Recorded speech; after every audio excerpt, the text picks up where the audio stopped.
হাইকোর্টের নির্দেশকে মান্যতা দিয়েই বারুইপুর কলেজ কর্তৃপক্ষ শুক্রবার কলেজ খোলার সাথে সাথেই ইউনিয়ন রুম তালা বন্ধ করল।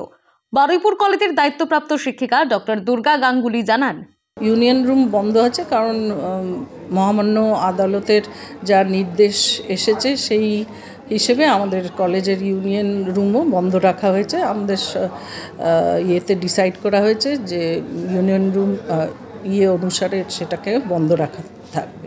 তৃণমূল বারুইপুর কলেজের তৃণমূল ছাত্র পরিষদের এক সদস্য রিজু মণ্ডল জানান, নতুন সেমিস্টারের অ্যাডমিশন থেকে শুরু করে সব কিছু ফর্ম ফিল আপ, স্টুডেন্টদের হেল্প করা, স্টুডেন্টদের পাশে থাকা, কোন প্রবলেম হচ্ছে, কোথায় কি সঠিক সময় জমা না পড়লে সেটা ইউনিয়ন গিয়ে পাশে দাঁড়িয়ে তাদেরকে জমা করিয়ে দেওয়া।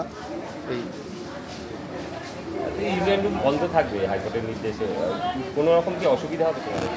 কোনো রকম অসুবিধা হবে বলতে, অসুবিধা স্টুডেন্ট যতক্ষণ কলেজে আসে ততক্ষণই তাদেরকে হেল্প করা হয়। এবার ইউনিয়ন বন্ধ থাকলে তারা হয়তো ইউনিয়নে আসবে না, কলেজে আসবে, কিন্তু সে জায়গায় দাঁড়িয়ে মহামান্য আদালত যে নির্দেশ আমাদের নির্দেশিকা দিয়েছে সেই নির্দেশ অনুযায়ী আমরা সেরকম চলবো।